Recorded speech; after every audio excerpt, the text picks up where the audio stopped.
கர்த்தருடைய நாமம் மகிமைப்படுவதாக. இந்த காலவேளையிலே கர்த்தருடைய ஆராதனைக்கு வந்திருக்கிற யாவரையும், தெய்வ வார்த்தையை கேட்கும்படியாக வந்திருக்கிற யாவரையும் இயேசு கிறிஸ்துவின் நாமத்திலே வாழ்த்தி வரவேற்கிறோம். கர்த்தரை ஆஸ்வதிப்பாராக. கடந்த நாட்கள் எல்லாம் கண்மணி போல கர்த்தரை பாதுகாத்து நமக்கு நல்ல ஜீவன் சுகபலம் தந்து தேவைகளை சந்தித்து இம்மட்டுமாய் நடத்தி வந்த கிருபைகளுக்காய் ஒரு விசை தலைகளை தாழ்த்தி தேவனுடைய கரத்தில் ஒப்பு கொடுத்து செபிப்போம்.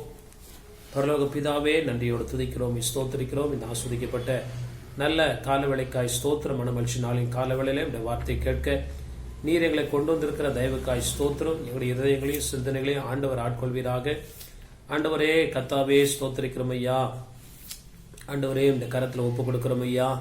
ஆண்டவரே கர்த்தாவே ஸ்தோத்திரிக்கிறோம் ஐயா. கடந்த நாட்டில் செய்த நன்மைகளுக்காய் நன்றி. இந்த காலவேளையில எங்களை பரிசுத்தப்படுத்தும். உடைய வார்த்தை கேட்கும் போது எங்களுடைய உள்ள உடைக்கப்படட்டும் ஐயா. மனம் திரும்ப ஆண்டவரே ஒப்பு கொடுக்க, மை விசுவாசிக்க, அர்ப்பணிக்க, மை பின்பற்ற, நம்முடைய ஆசீர்வாதங்களை அனுபவிக்க கிருபை செய்யுங்க. எங்கள் ஒவ்வொருவரையும் கர்த்தர் ஆளுகை செய்யும். எங்களோடு பேசும். நாம மகிமைப்படட்டும். துதிகன மகிமை எல்லாவற்றையும் நமக்கு செலுத்துகிறோம். இயேசுவின் மூலம் ஜெபிக்கிறோம் நல்ல பிதாவே, ஆமென், ஆமென். ஆண்டவருடைய நாம மகிமைப்படுவதாக. இந்த காலவேளையில நம் தியானிக்க எடுத்துக்கொண்ட வேத பகுதி சங்கீதம் 119 சங்கீதம் 1 வசனத்தையும் வாசிக்கலாம். Psalms 119 verse 1. கர்த்தருடைய வேதத்தின்படி நடக்கிற உத்தம மார்க்கத்தார் பாக்கியவான்கள். கர்த்தருடைய நாமம் மகிமைப்படுவதாக. இந்த 119 சங்கீதம் முழுவதும் இந்த வேதத்தில் உள்ள மிகப்பெரிய அதிகாரத்தை கொண்ட வசனங்களை கொண்ட ஒரு அதிகாரம். இது முழுவதும் ஆண்டவர் சொல்லுகிற ஒரு வார்த்தை, கர்த்தருடைய வசனத்தை, கர்த்தருடைய வேதத்தின்படி நடக்கிற உத்தம மார்க்கத்தார். எத்தனையோ உத்தம மார்க்கத்தார் இருக்கிறாங்க உலகத்துல, தேவனை அறியாமலும் உத்தமமா இருக்கிறார்கள். ஆனால் கர்த்தருடைய வேதத்தின்படி நடக்கிற உத்தம மார்க்கத்தார். கர்த்தருடைய நாமம் மகிமைப்படுவதாக. சில நேரத்துல நம்முடைய மனசாட்சிக்கு நாம் உத்தமர்களாய் காணப்பட்டாலும் கர்த்தருடைய வேதத்தின்படி நாம் அப்படியே நம்மை ஒப்பிட்டு ஆராயும் போது ஆண்டவருடைய பார்வையிலே உத்தமர்களாய் காணப்பட முடியும். கர்த்தருடைய வேதத்தின்படி நடக்கிற உத்தம மார்க்கத்தார் பாக்கியவான்கள். ஆண்டவருடைய நாமம் மகிமைப்படுவதாக. அல்லது வேதம் காட்டுகிற வாழ்வு, வேதத்தின்படி உள்ள வாழ்வு என்று சொல்லி இந்த காலவேளையில அப்படியாய் ஆண்டவர் நம்மோடு சொல்லுகிற வார்த்தைகளை கேட்க கர்த்தர் நமக்கு உதவி செய்வாராக. கர்த்தருடைய நாமம் மகிமைப்படுவதாக. நம்முடைய வாழ்க்கையில பரிசுத்த ஆவியானவரால் நடத்தப்படுகிறோம். நாம் ஜெபிக்கிறோம், தேவனுக்கு பயப்படுகிறோம். கர்த்தருடைய கட்டளைகளை பின்பற்றுகிற நாம் முற்றிலும் வேதத்தின்படி நாம் ஒப்பு கொடுக்கும் போது அங்கே ஒரு வாழ்வு காணப்படுகிறது. வேதத்தின்படி நடக்கிற உத்தம மார்க்கத்தார் பாக்கியவான்கள். ஆண்டவருடைய நாம மகிமைப்படுவதாக. கர்த்தருடைய வேதத்தின்படி நடக்கிற உத்தம மார்க்கத்தார் பாக்கியவான்கள். ஒரு 4 விதமான பாக்கியங்கள் அல்லது நன்மைகள் அல்லது வேதம் அருளுகிற ஆசீர்வாதங்கள். வேதத்தை பின்பற்றுகிறதுனால நம்முடைய வாழ்க்கையில கர்த்தர் அப்படியாய் வாக்குத்தத்தப்படுகிற ஆசீர்வாதங்களை நாம் பெற்றுக்கொள்ள முடியும். அல்லது வேதத்தின் மூலமாய் பெற்றுக்கொள்ள முடியும். அல்லது வேதம் நமக்கு இப்படிப்பட்ட ஆசீர்வாதங்களை தியானிக்கிறதுனால, பின்பற்றுகிறதுனால, கர்த்தருடைய வார்த்தைகளுக்கு கீழ்ப்படுகிறதுனால இவ்வித மேன்மைகளை அப்படியாய் நாம் பெற்றுக்கொள்ள வேதம் நமக்கு உதவி செய்கிறது. 17ஆம் வசனத்தை ஒரு தடவை வாசிக்கலாம். 119 சங்கீதம் 17ஆம் வசனம். உமது அடியேனுக்கு அனுகூலமாயிரும், அப்பொழுது நான் பிழைத்து உமது வசனத்தை கை கொள்ளுவேன். உம்முடைய நாம மகிமைப்படுவதாக. வேதம் இந்த வார்த்தை, இந்த சங்கீதத்தை எழுதின தேவ மனுஷன் சொல்லுகிற வார்த்தை, உமது அடியேனுக்கு எப்படி இருக்கும்? அனுகூலமாயிரும், அப்பொழுது நான் பிழைத்து உமது வசனத்தை கை கொள்ளுவேன். கர்த்தருடைய நாம மகிமைப்படுவதாக. ஆண்டவருடைய நாம மகிமைப்படுவதாக. நிறைய பேருக்கு இந்த வேதத்தை படிக்கிறது ஒரு பெரிய போராட்டமா இருக்கலாம். ஆனால் இந்த வசனம் சொல்லுகிறது, ஆண்டவர் வேதத்தை படிக்கிறதற்கு நமக்கு அனுகூலம் பண்ணுகிறார். கர்த்தருடைய நாமம் மகிமைப்படுவதாக. சூழ்நிலைகளையும் அப்படிப்பட்ட நேரங்களையும் சமயங்களையும் காலங்களையும் ஆண்டவர் நமக்கு ஏற்படுத்தி வேதத்தின்படி நடக்க ஆண்டவர் பிரியப்படுகிறார். நம்ம நடத்த உண்மையுள்ளவராக இருக்கிறார். உமது அடியேனுக்கு என்ன பண்ணுங்க? அனுகூலமாயிடும். இன்னைக்கு ஆண்டவரை ஆராதிக்கிற நமக்கு அனுகூலமான சூழ்நிலைகளை கர்த்தர் உண்டாக்கி இருக்கிறார். அனுகூலமான காரியங்கள் வெளிநாடுகளில், வெளி மாநிலங்களில் நடக்கிற எத்தனையோ உபத்திரவங்களை பார்க்கும் போது இன்னும் தேவன் நமக்கு அனுகூலமா இருக்கிறார். இந்த அனுகூலமான சூழ்நிலையை நாம் ஒரு நாளும் அசட்டை பண்ணாதபடி வேதம் சொல்லுகிறது, கிருபை பெருகிறது என்று சொல்லி பாவத்தில் தொடர்ந்து நிலை நிற்கலாமா? கூடாதே என்று சொல்லுகிறபடி ஆண்டவர் சொல்லுகிற வார்த்தை, ஆண்டவர் நமக்கு நல்லவரா இருக்கிறாரு, நம்ம காரியங்கள் எல்லாமே அனுகூலமா இருக்குது, சக்சஸா இருக்குது. அதனால கர்த்தருக்கு ஒரு காணிக்கையை செலுத்திட்டு நம்ம ஆண்டவருக்கு ஒரு ஸ்தோத்திரம் பண்ணிட்டு போவோம். அதுக்காக இல்ல, நீ அந்த வசனம் சொல்லுத, உமது அடியனுக்கு அனுகூலமாயிரும், அப்பொழுது நான் பிழைத்து உம்முடைய வசனத்தை நான் என்ன பண்ணுவேன்.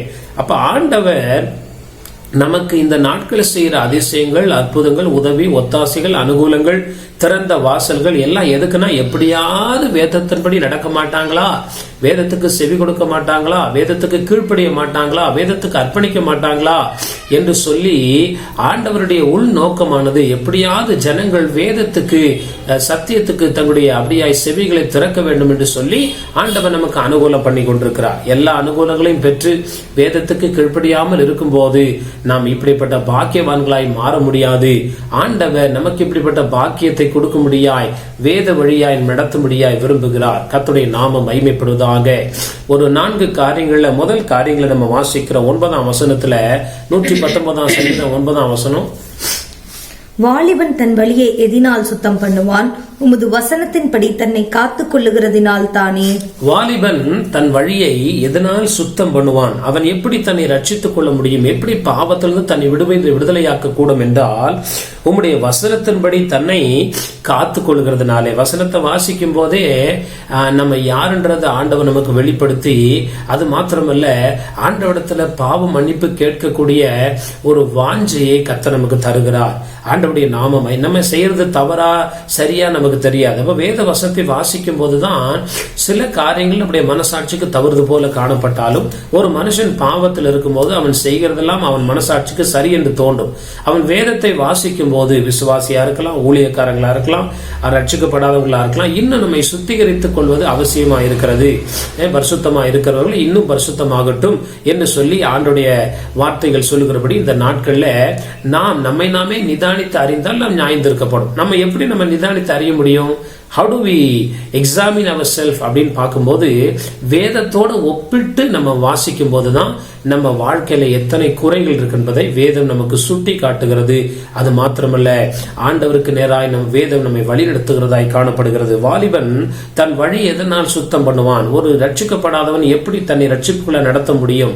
அல்லது ஒரு மனுஷன் தேவனை விட்டு விலகினவன் எப்படி தேவனிடத்தில் நெருங்க வர முடியும் என்றால், வேத வசனம் வழிகாட்டியா இருக்கிறது. ஒரு ஊழியக்காட்ட போறோம், ஜோம் பண்றோம், சில நேரத்துல நம்ம செய்யற குறைகளை சொல்றாங்க, சில நேரத்துல ஆஸ்வதிக்கிறாங்க.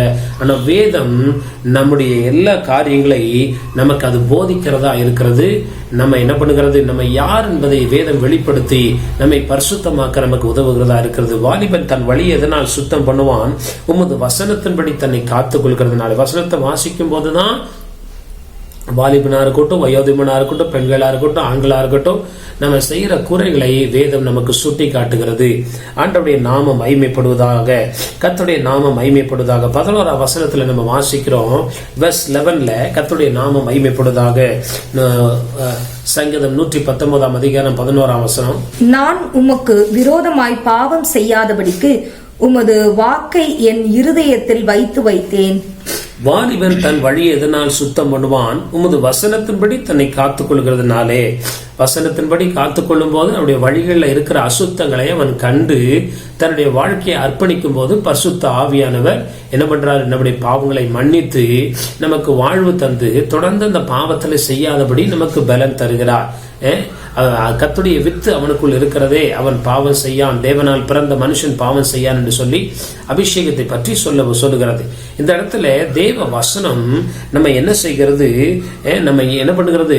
இது பாவம், இது நீதி, இது நியாய தீர்ப்பு, இது தேவனுடைய காரியங்கள் என்று சொல்லி நம்மை கண்டித்து உணர்த்துகிறதா இருக்கிறது. அது மாத்திரமல்ல, 11ஆம் வசனத்துல, நான் உமக்கு விரோதமாய் பாவம் செய்யாதபடிக்கு உமது வாக்கை என் இருதயத்தில் வைத்தேன். பாவம் இருதயத்திலிருந்து ஆரம்பித்து அது செயல்களை முடிகிறது.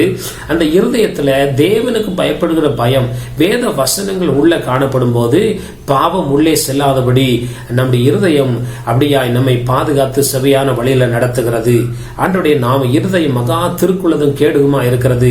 அந்த இருதயத்துல பாவம் நிறைந்ததான் மனுஷன் பிறக்கிறான், வாழ்றான்.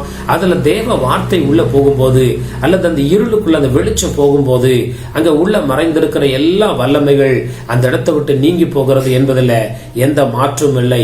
கர்த்தருடைய நாமம் மகிமைப்படுவதாக. நம்ம ஜெபிக்கிறோம், ஆராதிக்கிறோம், துதிக்கிறோம், இன்னும் பாவங்கள் உள்ள இருக்கிறதுக்கான காரணம் என்ன? வேத வெளிச்சம் சரியா இல்லாததுனால, வேத வசனத்துக்கு ஒப்பு கொடுக்காததுனால.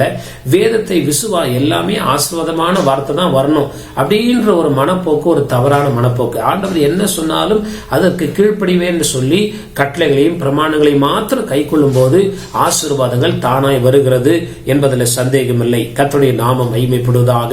முதலாவது வேத வசனம் நமக்கு ரட்சிப்பை தருகிறதா இருக்கிறது. ஆண்டவர் தான் நம்ம ரத்தத்தை கழுவுறார். ஆண்டவருடைய ரத்தத்தினால்தான் நம்ம கழுவப்படுகிறோம், இல்லைன்னு சொல்ல. ஆனா எந்தெந்த பாவங்கள் என்று சொல்லி வேதம் நமக்கு திட்டவட்டமாய் எச்சரிக்கிறது. எந்தெந்த காரியங்கள் நம்ம ஓனா செய்யறோம், எந்தெந்த காரியங்கள் தேவனுக்கு பிரியமானவை பிரியமில்லாதவர்கள் என்பதை வகையறுக்கிறதா என்ன பண்ணுகிறது இருக்கிறது என்பதை அறிந்து கொள்வோமாக. கர்த்தருடைய நாமம் மகிமைப்படுவதாக. பாவத்திலிருந்து விடுதலையாகிற நமக்கு ஒரு பெரிய மகிழ்ச்சியை வேத வசனம் கொடுக்கிறது. இரண்டாவது ஒரு அனுபவம், ஒரு மிகுந்த மகிழ்ச்சி நமக்குள்ள உண்டாகிறது.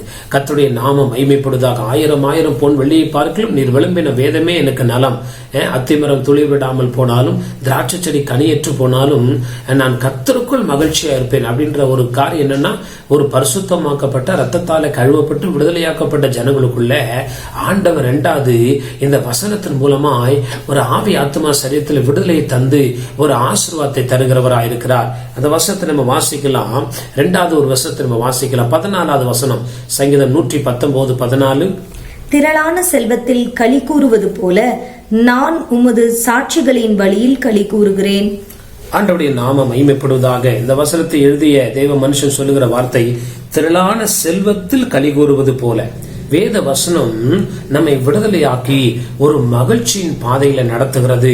ஆவி ஆத்மா சரீரத்தில் ஒரு விடுதலை வரும்போது ஒரு பெரிய இனங்கொள்ள முடியாத ஒரு மகிழ்ச்சி. திரளான செல்வத்தில் களி கூறுவது போல ஆண்டவருடைய நாம மகிமை. நான் உமது சாட்சிகளின் வழியில் என்ன பண்ணுகிறேன், ஆண்டவர் செய்த அற்புதங்கள், ஆண்டவர் செய்த அதிசயங்கள், பழைய நாட்களில் ஆண்டவர் செய்த காரியங்களை தியானிக்கும் போது நம்முடைய இருதயத்தில் உள்ள கவலைகள், பயங்கள், எதிர்கால எல்லா காரியங்களிலிருந்து நம்மை மாற்றி ஒரு புதிய சந்தோஷத்தினால விசுவாசத்தினால ஆண்டவர் நிரப்புகிறார் என்பதில் சந்தேகம் இல்லை. ஆண்டவருடைய நாமம் மகிமைப்படுவதாக. கர்த்தருடைய அந்த அனுபவம் நமக்கு வேண்டுமா இருக்கிறது. கர்த்தருடைய நாமம் மகிமைப்படுவதாக.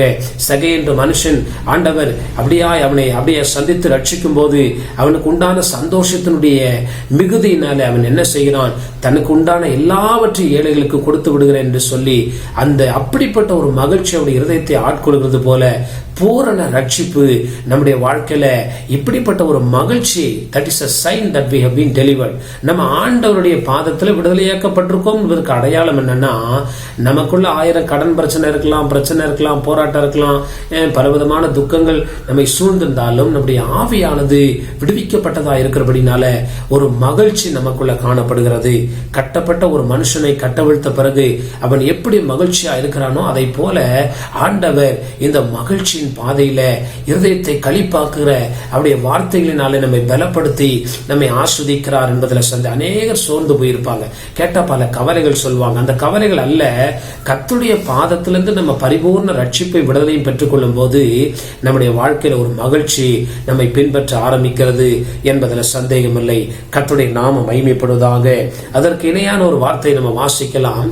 16வது வசனம், சங்கீதம் 119 16 வசனத்தை வாசிக்கும் போது Psalm 119:16, உமது பிரமாணங்களில் மனமகிழ்ச்சியாயிருக்கிறேன், உமது வசனத்தை மறவேன். ஆண்டவருடைய நாமம் மகிமைப்படுதா. உம்முடைய பிரமாணங்களில் மகிழ்ச்சியா இருக்கிறேன்னு சொல்ல, மன மகிழ்ச்சியா இருக்கிறேன், என் இருதயம் அப்படியாய் பொங்குகிறது என்று சொல்லி தாவீது பல இடங்கள்ல சொல்லுகிறார். கர்த்தருடைய நாமம் மகிமைப்படுவதாக. அந்த மனதில் கர்த்தருடைய வார்த்தைகளை நம்ம வைக்கும் போது ஒரு மகிழ்ச்சியை தேவன் நம்ம முதலாவது சுத்திகரிப்பை தருகிறார். இரண்டாவது ஒரு பூரண மகிழ்ச்சி, விடுதலையாக்கப்பட்ட ஒரு சந்தோஷம், வெற்றி பெற்ற ஒரு அனுபவம். பாவத்திலிருந்து முற்றிலுமாய் வெளியில வந்து இருளில் இருக்கிற ஜனங்கள் வெளிச்சத்துக்கு வரும்போது எப்படி மகிழ்கிறார்களோ அதை விட ஒரு மேலான சந்தோஷத்தை நம்முடைய வாழ்க்கையில ஆண்டவர் கொடுக்க வல்லமுடையவராக இருக்கிறார். கிறிஸ்துவ பாதை என்பது ஒரு பக்கம் தேவனுக்காய் பாடுகளை அனுபவித்தாலும் இன்னொரு பக்கம் ஆவி ஆத்மா விடுதலையாக்கப்பட்ட ஒரு வாழ்வு என்பதை மறந்துவிட வேண்டாம். ஆண்டவருடைய நாமம் மகிமைப்படுவதாக. எதை கொண்டும் பயப்படாதபடி ஒரு பூரண நிச்சயமும் மகிழ்ச்சியும் நம்முடைய வாழ்க்கையில ஒவ்வொரு நாளும் காணப்பட வேண்டும் வாழ்க்கையிலும் காணப்படும் என்பதில் சந்தேகமில்லை. அன்பான தெய்வ பிள்ளைகளே, மகிழ்ச்சிக்காக பல இடங்களுக்கு ஓடுறாங்க, பல கூட்டங்களுக்கு ஓடுறாங்க. ஆனா வேதத்தை நோக்கி பார்க்கும் போது நிச்சயமாய் அந்த மகிழ்ச்சியை தேவன் நமக்கு தர வல்லவராக இருக்கிறார். கூட்டங்களுக்கு போவது தவறில்லை, ஆனால் அது எங்கிருந்து வருகிறது? அந்த கூட்டங்களுக்கு போனாலும் வேதத்திலிருந்து தான் தேவனுடைய வசனத்தை போதிக்கிறார்கள். இந்த வார்த்தையை நாம் விசுவாசித்து நாம் வேத தேவனுக்கு தேவனாக நம்மை ஒப்பு கொடுக்கும் போது ஆண்டவர் வேத வார்த்தையிலிருந்து நம்மோடு பேசி நம்முடைய காயங்களை ஆற்றி நம்முடைய எல்லா பயங்களை போக்கி நமக்கு விடுதலையும் சமாதானத்தையும் சந்தோஷத்தையும் மகிழ்ச்சியும் நிறைவாய் கத்த தந்து நம்மை ஆசீர்வதிக்கிறார் என்பதில் சந்தேகமில்லை. இவ்விதமான பாக்கியங்களை பெற ஆண்டவர் நமக்கு உதவி செய்ய வல்லவராக இருக்கிறார் என்பதை மறந்து போக வேண்டாம். கர்த்தருடைய நாமம் மகிமைப்படுவதாக. மூன்றாவது ஒரு ஆசீர்வாதங்களை வாசிக்கும் போது 18ஆம் வசனத்தை வாசிக்கும் போது சங்கீதம் 119ஆம் அதிகாரம் 18ஆம் வசனம், Psalms 119 verse 18. உமது வேதத்தில் உள்ள அதிசயங்களை நான் பார்க்கும்படிக்கு என் கண்களை திறந்தருளும். ஆண்டவருடைய நாம மகிமை. உம்முடைய வேதத்துள்ள அதிசயங்களை பார்க்கும்படிக்கு என் கண்களை திறந்தலும். அப்படின்னா என்னன்னா, அதோடைய உண்மையான அர்த்தம் என்னன்னா, வேதத்தை வாசிக்கிறவங்க வாழ்க்கையில வேதத்துல உண்டான அதிசயங்கள் அவருடைய வாழ்க்கையில் நடக்கிறது. அதுதான் அதோடைய சரியான அர்த்தம். உங்களுடைய வேதத்துள்ள அதிசயங்களை நான் பார்க்கும்படிக்கு என் கண்களை. எத்தனையோ அதிசயங்களை ஆண்டவர் செஞ்சிருக்கிறார், எத்தனையோ அற்புதங்கள் செஞ்சிருக்கிறாரு. நல்ல தேவ வசனத்தை தியானிக்கும் போது ஒவ்வொரு வசனமும் ஒரு அதிசயம். ஒவ்வொரு தேவனுடைய வார்த்தை பிரமிக்கத்தக்க ஞானத்துல பரிசுத்த ஆவியாரினால் எழுதப்பட்ட வார்த்தைகளா இருக்கிறபடினால அந்த சங்கீதக்காரன் எழுதமாய் சொல்லுகிறார், when I meditate thy word, ஆண்டவருடைய வார்த்தைகளை நான் தியானிக்கும் போது அதிசயங்களை பார்க்கும் போது அது அப்படியே என் வாழ்க்கையில் நடக்குது. வேதத்துடைய அதிசயங்களை நான் வசனம் தியானிக்கும் போது படிக்கும் போது ஆட்டோமேட்டிக்கா எனக்குள்ள ஒரு விசுவாசம் வந்துருது. அதனாலதான் கேள்வியினால விசுவாசம் வரும். தெய்வ வசனத்தை கேட்க கேட்க கேட்க நமக்குள்ள விசுவாசம் வந்து நம்ம எந்த காரியங்களை படிக்கிறோமோ அது அப்படியே நம்ம வாழ்க்கையில நிறைவேறும் என்பதுல சந்தேகம் இல்லை. அந்த பழைய ஏற்பட்ட நாட்களில் செங்கடலை ஆண்டவர் பிரித்தார். நம்முடைய வாழ்க்கையிலும் செங்கடல் போன்ற தடைகளை ஆண்டவர் பரிபூர்ணமாய் மாற்றி அமைக்க வல்லவராயிருக்கிறார். இப்படி ஏராளமான கதைகளை சொல்ல முடியும். இப்படி ஏராளமான சம்பவங்களை நம்முடைய வாழ்க்கையில அனுபவிக்க நம்முடைய வேதத்தை மறவேன் என்று சொல்லி தாவீது சொல்லுகிறார். ஆண்டவருடைய நாமம் மகிமைப்படுவதாக. பழைய ஏற்பாட்டு தெய்வ பிள்ளைகளுடைய வாழ்க்கையில நடந்த யோர்தான் பின்னிட்டு திரும்பிற்று கல்மலையில இருந்து அப்படியாய் கற்பாறையிலிருந்து தண்ணீர் வந்தது போல இன்னைக்கு கற்பறையான உள்ளங்களை கத்தர் உடைத்து நமக்கு நன்மைகளை வர பண்ணுகிறார். இதெல்லாம் வேதத்துல எழுதப்பட்ட நன்மைகளும் உண்மைகளுமா இருக்கிறபடினால இந்த வேதத்தை வாசிக்கும் போது அந்த அதிசயங்களை வேதத்துல மாத்திரமல்ல நம்முடைய வாழ்க்கையில காண கத்தர் நமக்கு நிச்சயம் அற்புதம் செய்கிறார். அப்ப நம்ம வாழ்க்கையில நம்ம காணும் போது நம்ம அநேகருக்கு சாட்சி சொல்ல கத்தர் உதவி செய்ய வல்லவராக இருக்கிறார். இன்னொரு வசனத்தை நம்ம வாசிக்கும் போது 27ஆம் வசனத்தை வாசிக்கலாம். சங்கீதம் 119:27, Psalms 119 verse 27. உமது கட்டளைகளின் வழியை எனக்கு உணர்த்தி அருளும், அப்பொழுது உமது அதிசயங்களை தியானிப்பேன். உமது 27ஆம் வசனத்துல கர்த்தருடைய நாமம் மகிமைப்படுவதாக. இங்க சொல்லுகிறார், உமது கட்டளைகளின் வழியை எனக்கு உணர்த்தியலும், அப்பொழுது உமது அதிசயங்களை நான் என்ன பண்ணுவேன், தியானிப்பேன். வேதத்துள்ள அதிசயங்கள் மாத்திரமல்ல, நம்ம வாழ்க்கையில எத்தனையோ அதிசயங்கள் செய்து கொண்டிருக்கிறார், செய்கிறார், செய்ய போகிறார். இன்னைக்கு நம்ம ஜீவனோடு இருக்கிறது ஒரு அதிசயம். இன்னைக்கு நம்முடைய தேவைகள் சந்திக்கப்பட்டது ஒரு அதிசயம். நம்ம இதுவரைக்கும் பாதுகாக்கப்பட்டது ஒரு அதிசயம். நம்முடைய வாழ்க்கையில ஆண்டவர் எதிர்பார்த்த நன்மைகளை செய்தது ஒரு அதிசயம். அப்போ அந்த வசனம் சொல்றது, உமது கட்டளைகளின் வழி எனக்கு உணர்த்தியலும், அப்பொழுது உமது அதிசயங்களை நான் என்ன பண்ணுவேன், தியானிப்பேன். அதிசயங்களை வாசிக்கும் போது தியானிக்கும் போது என்ன நன்மை நடக்குதுன்னா, அந்த அதிசயங்கள் நம்ம வாழ்க்கையில நடக்கிறது, நம்ம மூலமாய் பிறருடைய வாழ்க்கையில நடக்க அது நமக்கு உதவி. நம்ம வாழ்க்கையில ஒரு நன்மை நடக்குதுன்னா நிச்சயமா நம்ம மற்றவங்களுக்கு சொல்லுவோம், கண்டிப்பா இந்த காரியங்களை கர்த்தர் உங்களுக்கு செய்வார் என்று ஆணித்தரமாய் தேவனுடைய வார்த்தைகளை நாம் விசுவாசத்தோடு சொல்ல முடியும். அப்படி சொல்லும் போது அவருடைய வாழ்க்கையிலே அற்புதங்கள் என்ன பண்ணுகிறது, அப்படியே நடக்கிறது. பழைய ஏற்பாட்டு காலங்கள் நடந்த அற்புதங்கள், இயேசு வாழ்ந்த நாட்களில் சீஷர்கள் மத்தியிலே நடந்த அற்புதங்கள் இன்னைக்கு நம்முடைய வாழ்க்கையில அப்படியே நடைபெறுகிறது. அதை நடப்பிக்கிற ஆவியானவர் இன்னும் ஜீவனோடு இருக்கிறார். அவர் நேற்றும் என்று மாறாதவராக இருக்கிறார். அன்று குருடர்களின் கண்களை திறந்தவர் இன்னைக்கு என்னுடைய மனக்கண்களை திறந்தவர்கள் ஆண்டவரேன்னு சொல்லுகிற போது மனக்கண்களை மாத்திரமல்ல, அது அப்படியாய் புறக்கண்களையும் ஆண்டவர் திறந்து அநேகருடைய வாழ்க்கையில நாம் அநேகருடைய கண்களை திறக்கிற விதத்துல கர்த்தர் நம்மை பயன்படுத்துவார் என்பதில் சந்தேகம் இல்லை. பெரிய பெரிய ஊழியக்காரங்க ஜெபிக்கும் போது அற்புதங்கள் நடக்கிறது என்று சொல்லி நம்ம விசுவாசிக்கிறோம் அல்லவா? நம் மூலமாய் கர்த்தர் செய்ய நம்மை அழைத்திருக்கிறார், தெரிந்து கொண்டிருக்கிறார் என்பதை விசுவாசித்து வேதத்தை பார்க்க எனக்கு உதவி செய்யும் என்று மன்றாடி ஆண்டவருடைய வார்த்தை அற்புதங்களை தியானிக்க நாம் தேவனுடைய பாதத்தில் காத்திருக்கும் போது அந்த அற்புதத்தின் வல்லமை நம்முடைய வாழ்க்கையில கிரியை செய்கிறது. நம்ம மூலமாய் நம்மை சார்ந்தவர்கள் மத்தியிலே கர்த்தர் கிரியை செய்ய வல்லவராய் இருக்கிறார் என்பதில் சந்தேகம் இல்லை. அன்பான தேவ பிள்ளைகளே, இதுதான் கர்த்தருடைய வேதத்தின்படி நடக்கிற உத்தம மார்க்கத்தாருடைய பாக்கியங்கள், நன்மைகள். கர்த்தருடைய வேதத்தின்படி நடக்கும் போது இப்படிப்பட்ட மேன்மைகளை ஒவ்வொரு நாளும் அனுபவிக்க கர்த்தர் நமக்கு உதவி செய்ய வல்லவராய் இருக்கிறார். எத்தனை பேர் விசுவாசிக்கிறீங்க? தேவனுடைய பாதத்தில் அர்ப்பணித்து ஆண்டவரே இப்படிப்பட்ட நன்மைகளை அனுபவிக்க கிருபை செய்யும் என்று சொல்லி ஜெபத்தோடு நாம் காத்திருக்கும் போது நிச்சயமாய் நம்மையும் ஆண்டவர் ஒரு கருவியாய் பயன்படுத்த வல்லவராய் இருக்கிறார். கர்த்தருடைய நாமம் மகிமைப்படுவதாக. நான்காவது கடைசியில் ஒரு ஆசீர்வாதத்தை நம்ம வாசிக்கும் போது 119 சங்கீதம் 28 வசனம், Psalms 119:28. சஞ்சலத்தால் என் ஆத்துமா கரைந்து போகிறது, உமது வசனத்தின்படி என்னை எடுத்து நிறுத்தும். ஆண்டவருடைய நாமம் மகிமைப்படுவதாக. அநேக நேரங்களில் கர்த்தரை பின்பற்றுகிற நம்முடைய வாழ்க்கையில சஞ்சலங்கள் வராது, போராட்டங்கள் வராதுன்னு சொல்லவில்லை. பாடுகள், கஷ்டங்கள் நிச்சயமாய் வரும். ஆனா அந்த வசனம் சொல்கிறது கர்த்தருடைய நாமம் மகிமைப்படும். சஞ்சலத்தால் என் ஆத்துமா கரைந்து போகிறது, உமது வசனத்தின்படி என்னை என்ன பண்ணுங்க எடுத்து. மரணங்கள், வியாதிகள், பலவிதமான போராட்டங்கள், தோல்விகள், பிரச்சனைகள் நம்முடைய வாழ்க்கையில வந்தாலும் அவற்றில நாம் அமிழ்ந்து விடாதபடி கர்த்தருடைய வசனம் நம்மை உயிர்ப்பிக்கிறதா இருக்கிறது. அந்த எத்தனை பேர் ஆறுதல் சொன்னாலும் முடியாத காரியங்களை கர்த்தருடைய வார்த்தை நம்மை உயிர்ப்பிக்கிறதா இருக்கிறது. எடுத்து என்ன பண்ணுகிறதா? நிறுத்துகிறதா. உடைந்த பாத்திரத்தை அப்படியாய் திரும்ப அப்படியாய் உருவாக்கி நிறுத்துகிறது போல கர்த்தருடைய வார்த்தை நம்முடைய வாழ்க்கையை எடுத்து நிறுத்துகிறதா இருக்கிறது. கர்த்தருடைய நாமம் it will build our life. ஆண்டவருடைய நாமம் உடைந்து போய் சிதைந்து போய் அப்படியாய் நம்பிக்கை இல்லாமல் இருக்கிற வாழ்க்கை எத்தனையோ குடும்பங்களை இன்றைக்கும் ஆண்டவர் கட்டி எழுப்புகிறார் அவருடைய வார்த்தையினால. பரிசுத்தாவிடைய வல்லமை அதை செய்கிறதா இருக்கிறது. தேவனுடைய வார்த்தை விசுவாசிக்கும் போது பரிசுத்த ஆவியானவர் அப்படிப்பட்ட காரியங்களை செய்கிறவராக இருக்கிறார் என்பதில் சந்தேகம் இல்லை. கர்த்தருடைய வார்த்தை நமக்கு விசுவாசத்தை தருகிறது.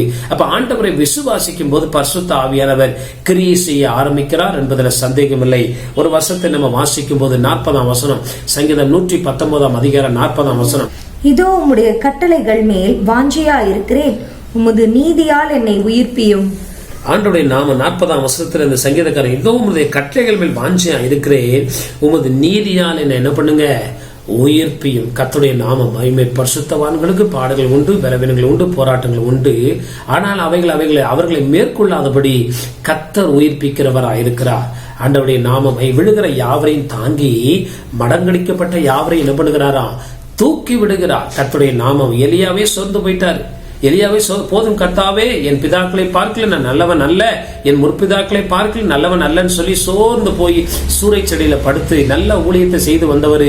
அவருக்கு அப்படிப்பட்ட ஒரு காரியங்கள் வரும்போது சோர்ந்து போயிருக்கும் போது ஆண்டவர் தூதனை அனுப்பி அப்பத்தை கொடுத்து அவரை பலப்படுத்தினார். பழைய ஏற்பாட்டில் அப்பம் என்பது புதிய ஏற்பாட்டில் தேவனுடைய வார்த்தைக்கு சமமா இருக்கிறது. இந்த நாட்கள்ல நம்ம சோர்ந்து போயிருக்கும் போது தேவ ஊழியக்காரர்களை அனுப்பி கர்த்தருடைய வார்த்தை எப்படியாவது ஆண்டவர் நமக்கு அனுப்பி நம்மை பலப்படுத்தி ஆண்டவர் தொடர்ந்து பிரயாணம் பண்ண கர்த்தர் கிருபை செய்கிறார். வேதத்தை நான் மறவேன், வேதத்தை மறக்கிறவர்களை நான் அப்படியாய் கர்த்தருக்கு அப்படியாய் மறந்து விடுவார் என்று வசனம் சொல்லுகிறது. தேவ வார்த்தையை மறக்காதபடி எத்தனையோ பிரசங்கங்களை கேட்கிறோம், நல்லது.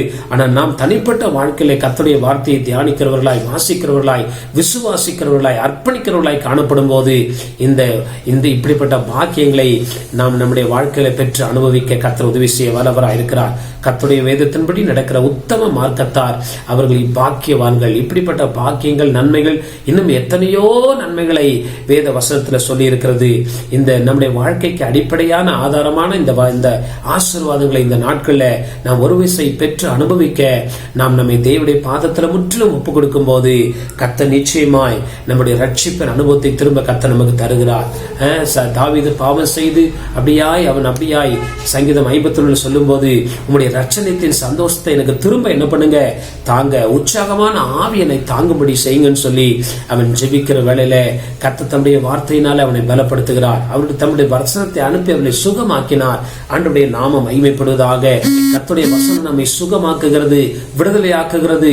ஒரு திரளான செல்வத்தில் கலிகூறுவது போல ஒரு ரட்சிப்பு, சந்தோஷம், நமக்கு ஒரு மகிழ்ச்சியும் ஒரு விடுதலையும் சமாதானத்தையும் சந்தோஷத்தையும் ஆண்டவர் நமக்கு ஒவ்வொரு நாளும் தர வல்லவராயிருக்கிறார். சோர்ந்து போக வேண்டாம். வேதத்தை பற்றி கொள்வோமாக. கர்த்தருடைய நாமம் மகிமைப்படுவதாக. கர்த்தருடைய ஆசீர்வாதங்களை அனுபவிக்க தேவன் நமக்கு கிருபை செய்வாராக. கர்த்தருடைய நாமம் மகிமைப்படுவதாக. பரிசுத்த ஆவியை பெற்று நம்ம சோர்ந்து போகிற நிலைமைகள் வரும்போது அதற்குரிய காரணம் என்ன என்று சொல்லி வசனத்தை வாசிக்கும் போது ஆண்டவர் நம்முடைய காரியங்களை நமக்கு உணர்த்தி நம்மை பரிசுத்தப்படுத்தி நம்மை திரும்ப நிலைநிறுத்துகிறவராயிருக்கிறார். கண்களை மூடி கர்த்தருடைய பாதத்தில் ஒப்பு கொடுத்து நாம் ஜெபிப்போமாக.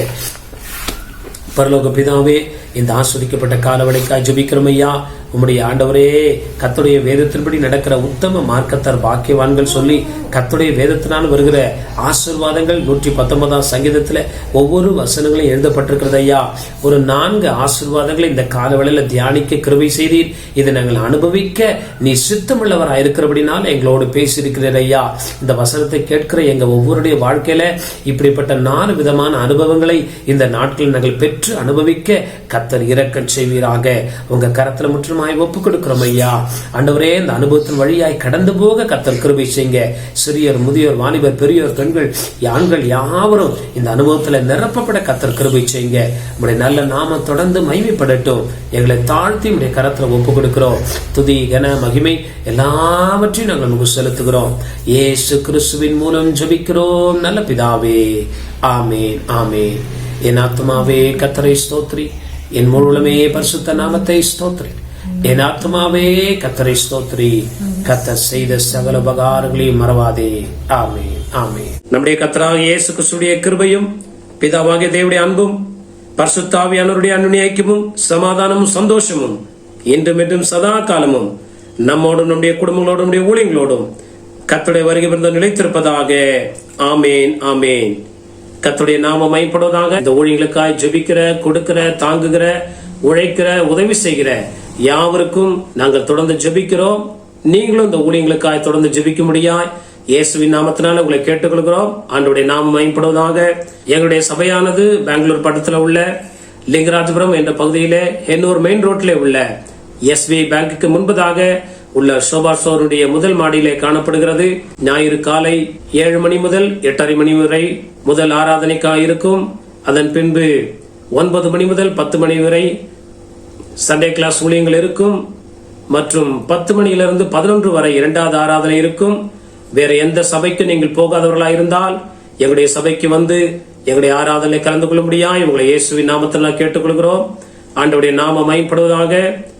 அது மாத்திரமல்ல, செவ்வாய்க்கிழமை பைபிள் ஸ்டடி இருக்கிறது. மாலை 7 மணி முதல் 8 மணி வரை முடிந்தவர்கள் கலந்து கொண்டு கர்த்தருடைய ஆசீர்வாதத்தை பெற்றுக் கொள்ளுங்கள். அதே போல சனிக்கிழமை காலை 10 to 12 மணி வரை உபவாச கூட்டம் இருக்கிறது. நீங்கள் உபவாச கூட்டத்துக்கு வருவீர்கள் என்றால் நிச்சயமாய் நாம் சேர்ந்து ஜெபிப்போம். கர்த்தர் நம்மை ஆசீர்வதிப்பாராக. கர்த்தருடைய நாமம் மகிமைப்படுவதாக. இந்த சேனலை சப்ஸ்கிரைப் செய்யாதவர்கள் சப்ஸ்கிரைப் செய்து கொள்ளுங்கள். அப்படியா, தேவனுடைய வார்த்தையை உங்களுக்கு தெரிந்தவர்களுக்கு ஷேர் செய்யுங்கள். கர்த்தர் நம்மை ஆசீர்வதிப்பாராக. ஆண்டவருடைய நாமம் மகிமைப்படுவதாக. அது மாத்திரமல்ல, எங்களுடைய போன் நம்பர் இதில் கொடுக்கப்பட்டிருக்கிறது. முக்கியமான ஜெப அவசர தேவைக்கு நீங்கள் போன் செய்வீர்கள் என்றால் உங்களுக்கு நாங்கள் எப்பொழுதும் ஜெபிக்க ஆயத்தமா இருக்கிறோம். கர்த்தர் நம்மை ஆசீர்வதிப்பாராக. ஆமென், ஆமென்.